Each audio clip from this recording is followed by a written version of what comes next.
Hello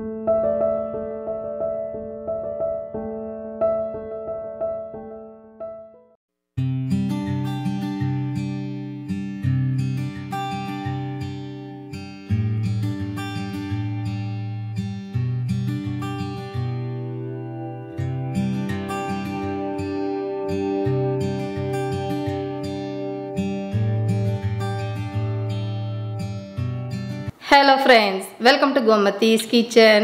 இன்னைக்கு நம்ம பார்க்க போற ரெசிபி பாத்தீங்க அப்படினா நல்ல இட்லி தோசைக்கெல்லாம் தொட்டு சாப்பிடுற மாதிரியான சட்னி ஒரு கார சட்னி எப்படி செய்யலாம்ங்கறத தான் பார்க்க போறோம். சில பேர் இத வந்து மிளகாய் சட்னி இல்ல பூண்டு சட்னி அப்படின்லாம் கூட சொல்லுவாங்க. இது செய்யிறதுக்குன்னு பாத்தீங்கன்னா மேக்ஸिमम ஒரு 10 நிமிஷத்துல நீங்க செஞ்சு முடிச்சிரலாம். இதே மாதிரி நம்ம சேனல்ல பாத்தீங்கன்னா நிறைய வகையான சட்னி ரெசிபீஸ் போட்டுருக்கேன். அந்த ரெசிபியோட லிங்க்லாம் கீழ டிஸ்கிரிப்ஷன்ல கொடுக்கிறேன். விருப்பப்பட்டா செக் பண்ணி பாத்துக்கோங்க. இது இல்லாம இன்னைக்கு போடுற ரெசிபியோட டீடைல்ட் இன்கிரிடியன்ட்ஸ் லிஸ்ட் அதே மாதிரி டீடைல்ட் எக்ஸ்பிளனேஷனோட நம்மளோட வெப்சைட் www.gomathirecipes.com ல வந்து போஸ்ட் போட்டுருக்கேன். அந்த போஸ்டோட லிங்க்கும் கீழ டிஸ்கிரிப்ஷன்ல கொடுக்கிறேன். விருப்பப்பட்டா செக் பண்ணி பாத்துக்கோங்க. இப்போ வாங்க இந்த கார சட்னி எப்படி செய்யலாம்ங்கறத பார்க்கலாம். கோமதிஸ் கிச்சனை சப்ஸ்கிரைப் பண்ணாதவங்க சப்ஸ்கிரைப் பட்டனை பிரஸ் பண்ணிக்கோங்க. உடனுக்குடனே அப்டேட் வேணும் அப்படின்னா பக்கத்துல இருக்க பெல் பட்டன்ல ஆல்ங்கற ஆப்ஷனை மறக்காம பிரஸ் பண்ணி வச்சுக்கோங்க.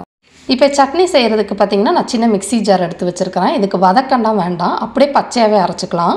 முதல்ல போடுறதுன்னு பார்த்தீங்கன்னா 25லேருந்து 30 சின்ன வெங்காயம், கிட்டத்தட்ட அரை கப் அளவுக்கு சின்ன வெங்காயம் சேர்த்துருக்கிறேன். சின்ன வெங்காயம் தான் நல்லாயிருக்கும், பெரிய வெங்காயம் அந்த அளவுக்கு டேஸ்ட்டாக இருக்காது.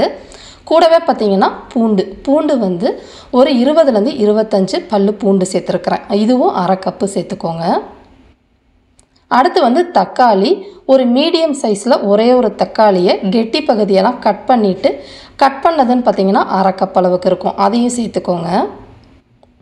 இப்போ இந்த தக்காளியோட புளிப்பு பத்தாது இந்த கார சட்னிக்கு, அதனால் கொஞ்சமாக வந்து புளியும் சேர்த்துக்கலாம்.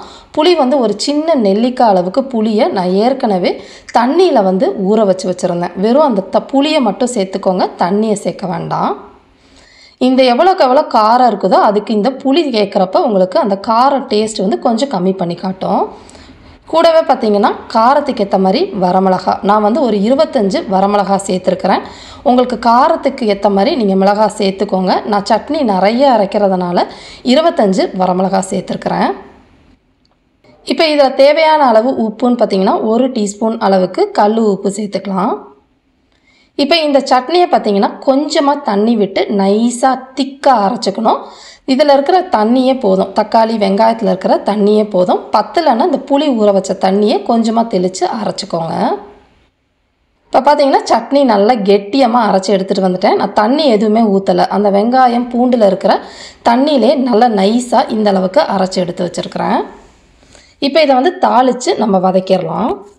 இப்போ தாளிக்கிறதுக்குன்னு பார்த்தீங்கன்னா ஒரு சட்டியில் நல்லா ஒரு 2.5 டேபிள் ஸ்பூன் அளவுக்கு நல்லெண்ணெய் சேர்த்துக்கோங்க.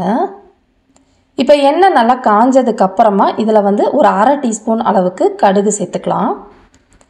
கடுகு வந்து லைட்டாக இந்த மாதிரி பொரிய ஆரம்பிக்கிற சமயத்தில் தாளிப்பு உளுத்தம்பருப்பு சேர்த்துக்கோங்க, சரியாக இருக்கும். தாளிப்பு உளுத்தம்பருப்போட அளவு கிட்டத்தட்ட ஒரு அரை டீஸ்பூன் அளவுக்கு சேர்த்துருக்குறேன். இப்போ இது எல்லாமே நல்லா பொரிஞ்சு இந்த அளவுக்கு செவந்து வந்ததுக்கப்புறமா இதில் கொஞ்சம் தாராளமாகவே கருவேப்பிலை இலைகளை கிள்ளி போட்டு சேர்த்துக்கோங்க. கூடவே இப்போ அரைச்சி வச்சுருக்கிற சட்னியில் தண்ணிலாம் எதுவுமே சேர்க்காமல் அந்த சட்னியை மட்டும் சேர்த்துட்டு அந்த அடுப்பை ஆஃப் பண்ணிவிட்டு சட்டியில் இருக்கிற சூட்டுக்கே ஒரு 2 நிமிஷம் மட்டும் வதக்கி விடணும். அதில் இருக்கிற அந்த பச்சை வாசனை தான் இந்த சட்னியோட ஸ்பெஷாலிட்டியே, அதனால் ரொம்ப நேரம் வதக்கிட வேண்டாம். அவ்வளோதான், நம்மளோட சூப்பரான கார சட்னி ரெடி ஆயிடுச்சு. இதே மாதிரி அளவுகளோட இந்த சட்னியை செஞ்சு பார்த்துட்டு எப்படி இருக்குங்கிறத கமெண்ட் பண்ணுங்கள். வீடியோ பிடிச்சிருந்தாலும் கமெண்ட் பண்ணுங்கள், லைக் பண்ணுங்கள். மறக்காமல் கோமதிஸ் கிச்சன் சேனலையும் சப்ஸ்கிரைப் பண்ணி வச்சுக்கோங்க. தேங்க்ஸ் ஃபார் வாட்சிங்.